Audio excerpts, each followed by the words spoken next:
Hi guys, welcome back. In today's video, which is why do you want to leave? It's just simply an investigation into motives. This is probably the first thing that goes through every sales manager's mind. Does this person want to move for progression? Has something gone wrong? Is it redundancy? What is the reason? Now, tip number one here is if something has gone wrong, then be honest and upfront. Because if you're not, and you get found out maybe 3 weeks later, a year later, it doesn't look good. So honesty is always the best policy. Another thing to avoid is talking negatively about a previous experience or employer. So it might be, I didn't like them, didn't like the culture, didn't like the people I worked with, the commission structure was confusing.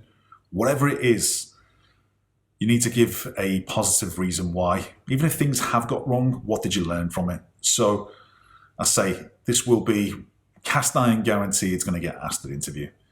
What we're interested in then is how can you answer this more positively and what reasons can you give, and let's say how can you get your message across.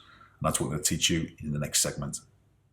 So step one is really taking the time to think about the reasons why you're moving on. Now for some people, and again everyone's different, it might be promotion, maybe it's a new challenge, maybe it's redundancy, perhaps it's a move, you're moving to a different country or you're moving from a different state.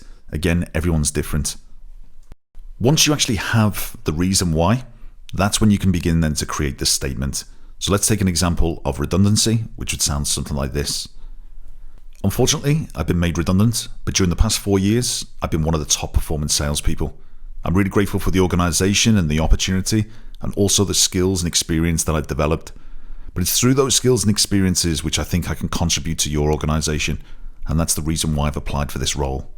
So there you can see one example. Again, redundancy is really important to mention this, that just because you've been made redundant doesn't mean that your skills are redundant. They can be applied to other organizations. No one's going to look at you any differently or that you haven't failed.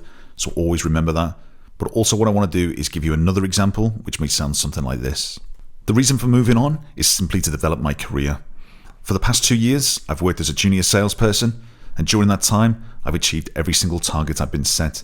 And this is the reason why I'm applying for the senior role that you've advertised.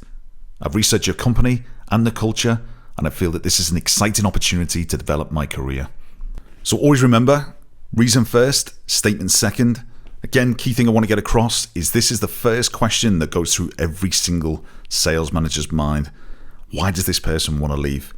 If you can answer it satisfactorily, you take away most of the doubts, and it just gives you a better chance of getting the job.